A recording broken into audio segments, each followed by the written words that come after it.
कृष्ण तथा बलराम द्वारा प्रलंबासुर वध तथा विध्वंसक दावानल पान की चर्चा वृंदावन के घर घर में चलने लगी। ग्वालों ने इन अद्भुत कार्यों का वर्णन अपनी पत्नियों तथा अन्य सबों से किया और वे सभी आश्चर्यचकित थे। वे इस निष्कर्ष पर पहुँचे कि कृष्ण तथा बलराम देवता थे जो कृपा करके उनके बालक बनकर वृंदावन में आए थे। इस तरह वर्षा ऋतु आई। भारतवर्ष में ग्रीष्म के भीषण आतप या गर्मी के बाद वर्षा ऋतु का आगमन अत्यंत सुहावना लगता है।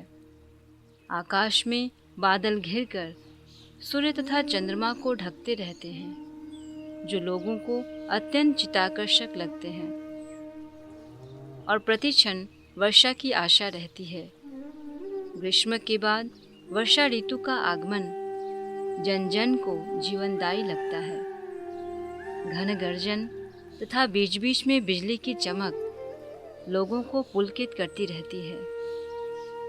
वर्षा ऋतु के लक्षणों की तुलना जीवों से की जा सकती है जो प्रकृति के 3 गुणों से आवृत होते हैं। अनंत आकाश मानो परब्रह्म हो और शुद्र जीव मानो बादलों से घिरा आकाश हो अथवा तीनों गुणों से आवृत ब्रह्म हो। मूलतः प्रत्येक जीव ब्रह्म का अंश है। परब्रह्म या अनंत आकाश कभी भी बादल से आच्छन्न नहीं रह सकता। हाँ, उनका एक अंश आच्छन्न हो सकता है, जैसा कि भगवद गीता में कहा गया है, जीव श्री भगवान के अंश रूप हैं, किंतु वे परमेश्वर के एक नगण्य अंश होते हैं। यह अंश प्रकृति के तीनों गुणों द्वारा प्रच्छन्न रहता है और इसी कारण जीवात्माएं भौतिक जगत में वास करती हैं।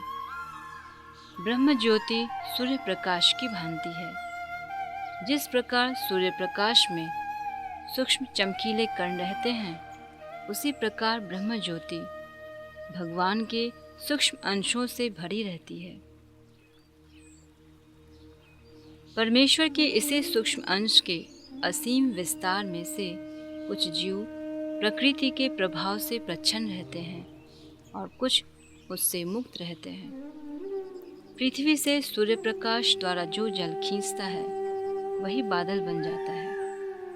सूर्य निरंतर 8 मास तक पृथ्वी की सतह से सभी प्रकार के जल को भाप में परिणत करता रहता है और यही जल बादलों के रूप में एकत्रित होता जाता है जो आवश्यकता के समय वर्षा जल के रूप में वितरित होता है। इसी प्रकार सरकार नागरिकों से आयकर, बिक्री कर संग्रह करती है जो अपने विभिन्न कार्यकलापों यथा कृषि, व्यापार तथा उद्योग आदि द्वारा धन दे सकते हैं। इसी तरह सरकार आयकर तथा बिक्री कर के रूप में कर लगाती है। इसकी तुलना सूर्य द्वारा पृथ्वी से जल निष्कासन से की गई है। जब पृथ्वी की सतह पर पुनः जल की आवश्यकता पड़ती है तो वही सूर्य जल को बादल में बदलकर उस जल को सारे विश्व में वितरित करता है। इसी तरह सरकार द्वारा संचित कर पुनः लोगों में शैक्षिक कार्य, जन कार्य, सफाई के कार्य आदि के लिए वितरित हो जाना चाहिए। अच्छी सरकार के लिए यह अत्यंत आवश्यक है। सरकार को मनमाना व्यय करने के लिए कर संग्रह नहीं करना चाहिए, अपितु संचित कर का उपयोग राज्य के जन कल्याण कार्यों में किया जाना चाहिए। वर्षा ऋतु में समूचे देश में तेज हवाएं चलती है जो बादलों को एक स्थान से दूसरे स्थान तक ले जाकर जरूरतमंद जीवों में जल वितरण कराने के लिए वर्षा कराती है। ग्रीष्म ऋतु के बाद जल या वर्षा की नितांत आवश्यकता होती है। अतः ये बादल उस धनी व्यक्ति के समान है जो आवश्यकता पड़ने पर अपना पूरा कोष लुटा देता है। इसी तरह ये बादल पूरे विश्व में जल वितरित करके अपने को रिक्त कर देते हैं। जब भगवान रामचंद्र के पिता महाराज दशरथ अपने शत्रुओं से लड़ते थे तो कहा जाता है कि वे उस किसान की तरह उनके पास पहुंचते थे जो खेत में उगे अनावश्यक पेड़ पौधों को समूल नष्ट कर देता है। और जब दान देने का अवसर आता था तो वे उसी प्रकार धन वितरित करते जिस प्रकार बादल जल बरसाते हैं। बादलों द्वारा वर्षा जल का वितरण इतनी प्रचुर मात्रा में होता है कि इसकी उपमा अत्यंत उदार धनी पुरुष द्वारा धन वितरण से की जाती है। बादलों से इतनी वर्षा होती है कि जहाँ जल की आवश्यकता नहीं होती, यथा चट्टानों, पर्वतों तथा समुद्रों में, वहाँ भी प्रचुर जल बरसाता है। ये बादल उस दानी पुरुष जैसे हैं जो पात्र कुपात्र का विचार किए बिना ही दान के लिए अपना कोष खोल देता है। वह मुक्त हस्त दान देता है। वर्षा के पूर्व संपूर्ण धरातल विभिन्न प्रकार की शक्तियों से लगभग छिन्न हो जाता है और अत्यंत कृश प्रतीत होता है।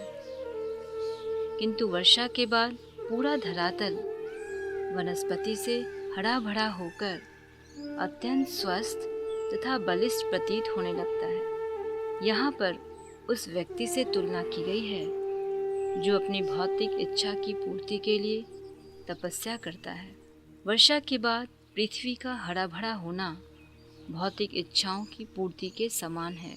कभी कभी जब देश में अवांछित सरकार का शासन होता है तो लोग सरकार को वश में करने के लिए कठिन तपस्या करते हैं और शासन संभाल लेने पर वे मोटे मोटे वेतन लेकर समृद्ध बन जाते हैं। यह क्षणिक लाभ वर्षा ऋतु में पृथ्वी के हरे भरे हो जाने के समान है। वस्तुतः आध्यात्मिक सुख प्राप्त करने के उद्देश्य से ही कठिन तपस्या की जानी चाहिए। श्रीमद् भागवत में संस्तुति की गई है कि परमेश्वर के साक्षात्कार के लिए ही तपस्या करनी चाहिए। भक्ति में तपस्या करते हुए मनुष्य आध्यात्मिक जीवन की पुनः प्राप्ति कर सकता है और उसके बाद उसे असीम आध्यात्मिक आनंद की प्राप्ति होती है।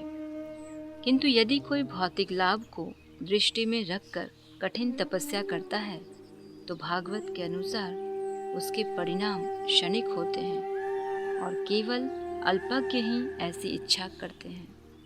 वर्षा ऋतु में संध्या समय वृक्षों की चोटी पर इधर उधर अनेक जुगनू दिखते हैं जो दीपों की भांति टिमटिमाते हैं, किंतु आकाश के ज्योतिष यथा सूर्य तथा चंद्रमा नहीं दिखते। इसी प्रकार इस कलयुग में नास्तिक या दुष्ट लोग सर्वत्र दिखते हैं, किंतु वास्तविक आध्यात्मिक उत्थान के लिए वैदिक नियमों का पालन करने वाले लोगों का अभाव हो जाता है। इस कलयुग की तुलना जीवों की मेघाच्छादित ऋतु से की गई है। इस युग में वास्तविक ज्ञान तो सभ्यता की भौतिक उन्नति के द्वारा आच्छादित रहता है।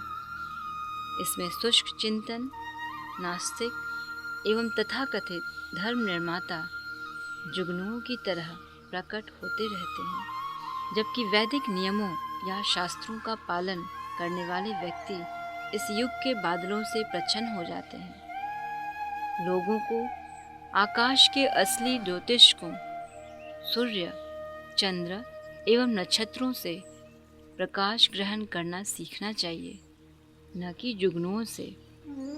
वस्तुतः जुगनू रात्रि के अंधकार में प्रकाश नहीं दे सकता।